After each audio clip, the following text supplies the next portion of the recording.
What if Poland formed the Intermarium after World War I?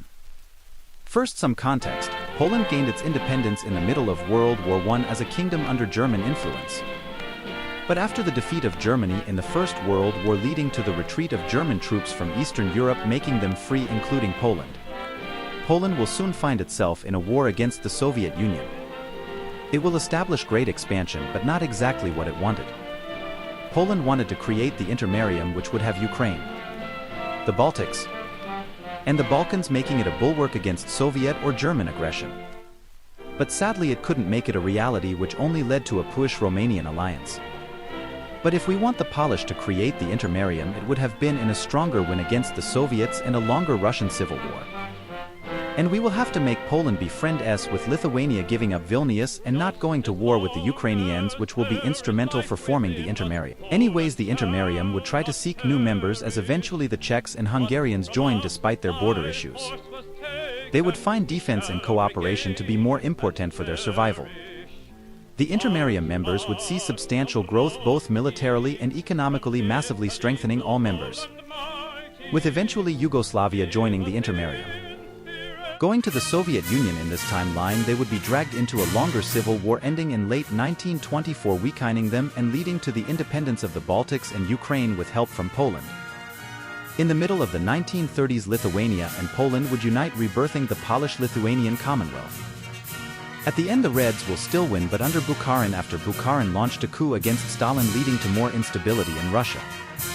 Austria would be changed, as the Fatherland Front led by Engelbert Dollfuss won't get assassinated and will continue to rule Austria. Now going to Germany, they would be the same as our own timeline, as when Germany Anschluss Austria, the Austrians would seek support and help from the Intermarium, as they would invite Austria to the Intermarium. Germany would see this Austrian invitation to the Intermarium, but it will still Anschluss Austria, as it doesn't believe that the Intermarium would actually intervene on the side of Austria. The Austrian government would go in exile in Poland as they tried to keep resistance strong in Austria. The Molotov-Ribbentrop Pact would still be signed between Germany and the Soviet Union. World War II would start between the allies of the Intermarium, Britain and France, against the Axis of Germany. Italy would not join the war due to them not believing that Germany could win, as the Italians are unaware of the German-Soviet alliance. The war would begin with a German offensive into Danzig and Posen with minor success. The Poles would do a counter-offensive, pushing the Germans out of Poznan, while Germany continues its offensives to Yugoslavia, eventually getting stopped. The front lines would halt. The Soviets would eventually invade the Intermarium, catching them by surprise. The Soviet Union in this timeline, which is under Bukharin, industrializes slower but healthier, but still it is much weaker in this timeline than in our own. They eventually get bogged down on the Eastern Front. Going to the Western Front, Germany tries to defeat France. While at first making good progress, they eventually get bogged down too in Belgium. Now back to the Eastern Front, the Germans launch an offensive towards Poznan, making good progress, but the Poles eventually counter-offensive, pushing them back from Poznan. The Poles continue the offensive, eventually threatening Silesia. The Poles have encircled Silesia and captures it. While this is undoubtedly a huge victory for the Intermarium, but it came with the death of 300,000 soldiers. The front lines eventually halt. The Winter War in this timeline never happened due to the Soviets being busy, as Finland declares its neutrality. The Soviets would eventually launch an offensive into the Intermarium, capturing swaths of land. But they eventually get stopped at the Battle of Kiev.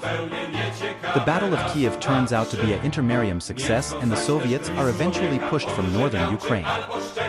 The Intermarium takes its turn and launches a counter-offensive into the Soviet land, going very well. They continue to ride on this success, liberating Belarus and Latvia. But eventually the front lines halt once again on the Eastern Front, with the Soviets being the losers, and the Intermarium shows its strength to the world.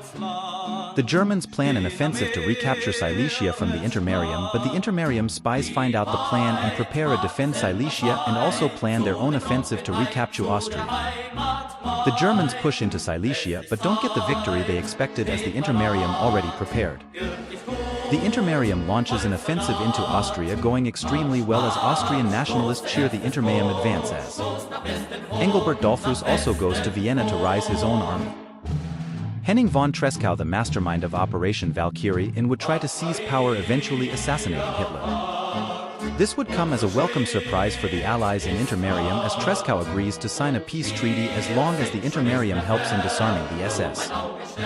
In Germany there would be a civil war between the Wehrmacht and the SS as the Wehrmacht under Tresckow and the SS under Himmler would start to fight each other as the Wehrmacht receives help from the Intermarium. At the end the Wehrmacht will win and sign a peace treaty with the Allies.